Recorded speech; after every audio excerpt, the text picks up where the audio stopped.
Okay everyone, we're going to do a quick demonstration on how to sharpen secateurs. Secateurs should be sharpened regularly so that you don't take off too much metal when you sharpen them and it doesn't take too long. The secateurs that I'm going to sharpen will be sharpened with this tool here. This is a diamond honing stone. You can just use old-fashioned whetstones or oil stones, but I find that these are a lot better. They do a much quicker job. They're impregnated with some industrial diamonds here, and they get the job done really quickly. To sharpen the secateurs, hold them in your left hand like that, facing towards your arm. You'll see that the blade is open, and with secateurs, particularly of this kind, you'll see that there's an anvil and then there's the blade. The blade is only sharpened on the outside edge. If we turn the secateurs over, you'll see that there is no sharpening required of the blade on the inside. The only time that we would ever run the stone over that is if we've put a nick in the blade, but you should see your teacher if you've done that. Okay, so going back to sharpening the secateurs, we're going to hold them in our hand like this, nice and securely. If you like, you can also rest them on a bench or something like that to give you a bit more stability.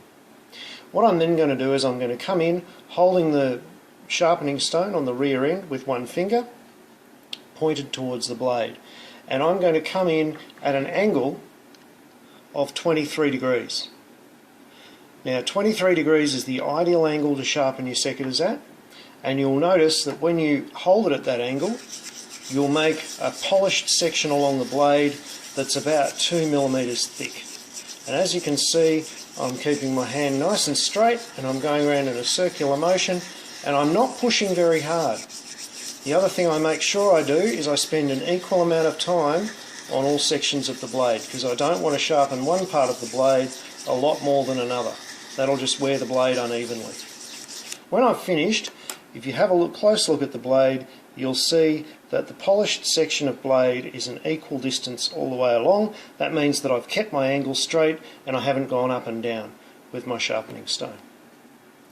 Once you've done that, the last thing left to do is to give the secateurs a little bit of maintenance. Now for this maintenance, I suggest using a product made of lanolin oil. I don't ever suggest using WD-40 or something like that, because that's made from petroleum oil and that will burn the plants that you're actually pruning. So something like INOX is perfect for lubricating your secateurs, and really all you want to do is just lubricate the moving parts.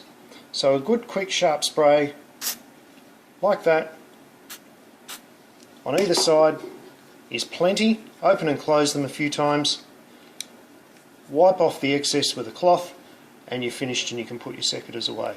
You don't want to leave oil dripping off them.